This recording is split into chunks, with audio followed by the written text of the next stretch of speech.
Bonjour les amis, j'espère que vous allez bien. C'est vrai que ça fait 2-3 jours, une semaine qu'on parle beaucoup de Samuel Eto'o ici dans cette chaîne parce que c'est l'actualité au Cameroun actuellement. En étant camerounais, j'avais dit ici là que lorsqu'on parle du Cameroun, je parlerai davantage du Cameroun parce qu'il y a élection, parce que c'est important de parler de son pays. Mais dans cette vidéo, j'ai une information qui est passée rapidement là que j'aimerais bien sûr qu'on parle de ça. C'est le fait que le ministre des Affaires étrangères russe, Lavrov, a fait une visite de 5 jours en Afrique où il est passé en République du Congo, où il est passé, je crois, au Burkina Faso, en Guinée également. Au Tchad, je crois à la fin il est passé au Tchad. Donc il a fait le tour complet de l'Afrique. Il a même été fait commandeur de l'ordre de l'étalon au Burkina Faso.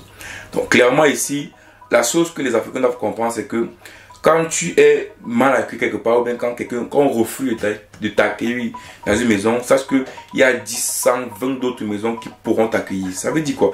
Ça veut dire que souvent les personnes qui refusent de t'accueillir, souvent c'est des personnes qui n'ont pas été accueillies ailleurs.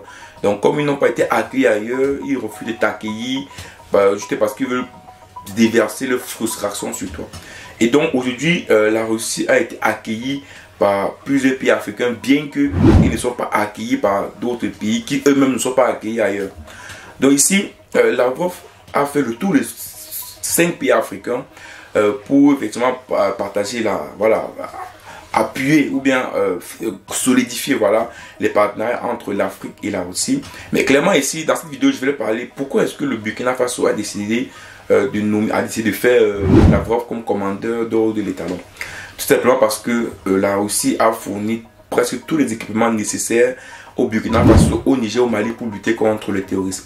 Vous savez, l'un des problèmes ou l'un des éléments qui a entraîné la séparation de ces 3 pays du Sahel, l'AES et de la France et de l'Occident, c'est parce que ces derniers refusaient de les livrer les armes qu'il fallait pour lutter contre les djihadistes chez eux, soi-disant parce qu'ils ne respectaient pas les droits de l'homme. Et donc, ils ne comprenaient pas pourquoi des pays comme l'Occident, la France, les États-Unis, qui se disent amis des pays du Sahel, refusent de leur vendre des armes pour qu'ils puissent mettre les pays en sécurité. Donc, pour eux, c'était moins pour ces pays d'Occident d'éviter ou de faire ce qu'il n'y ait pas de la sécurité dans leur pays. Et donc, ils sont rapprochés d'autres pays, en particulier la Russie, qui ont accepté de faire des partenariats militaires. C'est-à-dire, ils vendent des armes, ils forment également. Et également, je vais vous faire écouter aussi un reportage d'Africa News où ils expliquent si clairement que, hormis du partenariat, hormis des armes, mais également, ils veulent des partenariats économiques sur le développement industriel. Suivant la vidéo, on se prend juste après. Après Oyo Ouagadougou, le ministre russe des Affaires étrangères Sergueï Lavrov est arrivé au Burkina Faso mardi en fin de journée, accueilli par son homologue Karamoko Jean-Marie Traoré. Cette visite s'inscrit dans l'agenda de sa tournée africaine qui a démarré la semaine dernière en Guinée et doit prendre fin au Tchad ce mercredi.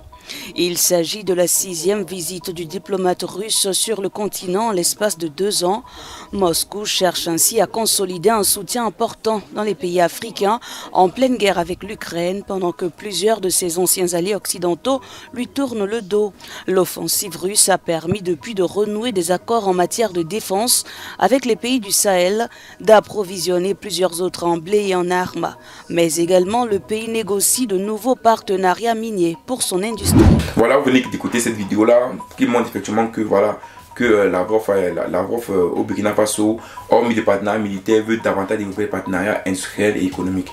Donc le Burkina Faso, je pense que, et l'AES en général, les 3 pays de l'AES sont effectivement d'accord avec ça parce que vous savez, les Français et les Occidentaux pensent que les Africains sont anti-Français ou anti-Occidentaux.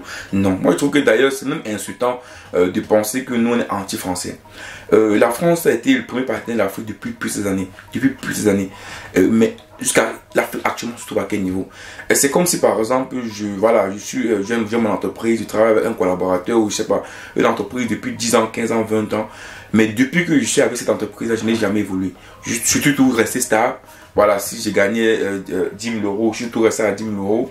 Mais subitement, une autre personne arrive, je me rends compte que avec lui, je peux gagner beaucoup plus. Ou bien, il y a des possibilités de gagner beaucoup plus.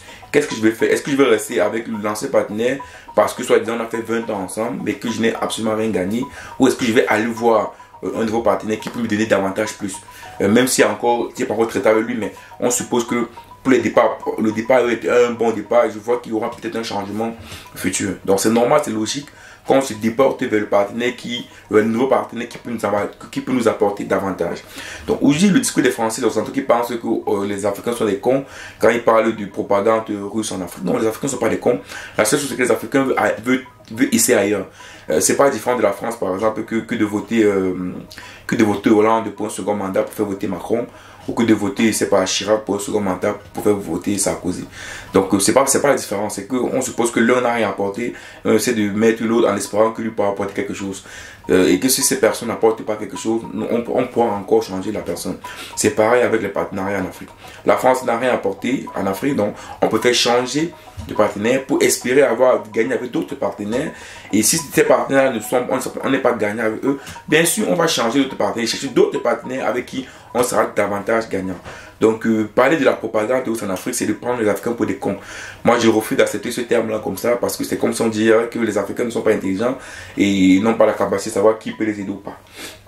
Donc la fraude a fini dans tous ces pays, et si vous voulez savoir, c'est que ces pays sont des pays francophones, subsahariens, c'est des pays qui appartenaient, je peux dire comme ça, à la France. Et voilà, c'est des pays clairement ici qui veulent changer du fusil d'épaule. Donc aujourd'hui, la France devient de plus en plus persona non grata en Afrique. Pas pour dire que la France ne pourra pas traiter les Africains, non. Et d'ailleurs, beaucoup de présidents du Sahel l'ont dit. La France pourra toujours traiter avec nous, mais plus avec ce lien paternaliste ou avec ce partenaire paternaliste où Macron se permet de dire ce qu'il veut comme il veut, sans langage de respect, alors que nous les Africains connaissons ce qu'on appelle le respect devant nos présidents africains. Ça, on ne veut plus de ça. Donc si la France veut continuer à collaborer avec les Africains, je pense qu'ils savent ce qu'ils doivent faire.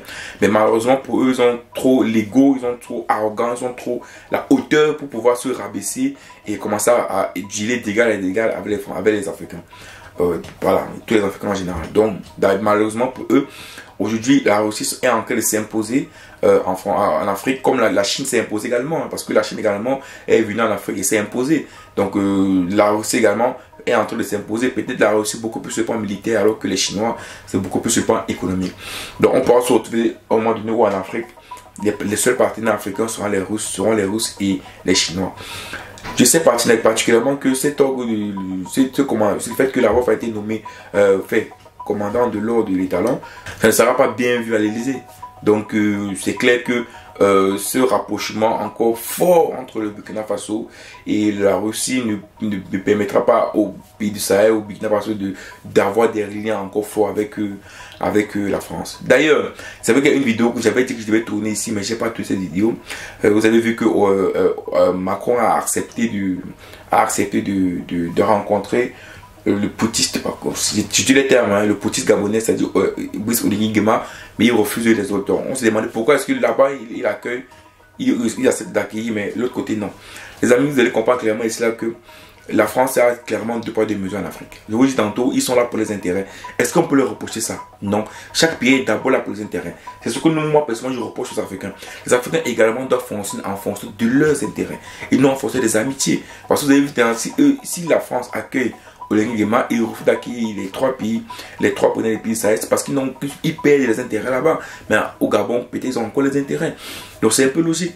Donc vous comprenez ça clairement que c'est pas une question de politique, c'est pas une question de démocratie, c'est pas une question de... Les termes qu'ils utilisent, non, c'est une question d'intérêt. Donc dès le moment où ils sentent que les intérêts sont menacés parce que les Africains veulent également regarder les intérêts, c'est normal qu'ils prennent des positions fortes contre ces pays-là. Donc voilà, Lavrov aujourd'hui, il a aussi voilà, je suppose que c'est engagé effectivement devant les pays du Sahel, de participer à l'émergence de ces pays, à la sécurité de ces pays, de dealer gagnant-gagnant effectivement pour que l'Afrique puisse, les pays du Sahel puissent se développer. C'est une bonne chose, c'est un nouveau partenariat. Donc on va laisser du temps qu'ils puissent grandir, qu'ils puissent fonctionner ensemble, qu'ils puissent voilà, porter ses fruits. Et on espère que d'ici 5 ans, voilà. D'ailleurs c'est même bien parce que Ibrahim Traoré il a 5 ans au pouvoir. Donc on verra dans 5 ans ce qui se passera réellement au Burkina Faso, si cela portera des fruits ou pas. Dans tous les cas, une chose est certaine, c'est que c'est mieux vaut d'essayer ailleurs que de rester là où on sait déjà que ça va mal se passer. Les amis, mets-moi en commentaire ce que tu penses de ça. Est-ce que tu penses que Lavrov, qui a fait 5 pays en Afrique, sur 2 ans, ça fait 6 fois qu'il va en Afrique, donc il est vraiment tout le temps en Afrique. Est-ce que tu penses que c'est une visite qui peut apporter quelque chose de clair en Afrique, qui peut là aussi peut apporter quelque chose de nouveau aux Africains, peut apporter ce que les Africains n'ont jamais eu avec les Français, où tu parles tout simplement que comme les Français, comme l'Occident, ils essaient juste de répondre aux Français en Occident, aux Occidentaux, en essayant de reprendre l'Afrique, parce que ils savent pertinemment que ces pays étaient déjà installés en Afrique, et en reprenant l'Afrique, ça leur permet de pouvoir davantage prendre du pouvoir pour eux-mêmes et non pour le bien des Africains. J'attends ton avis en commentaire et on se voit rapidement pour une prochaine vidéo. Ciao.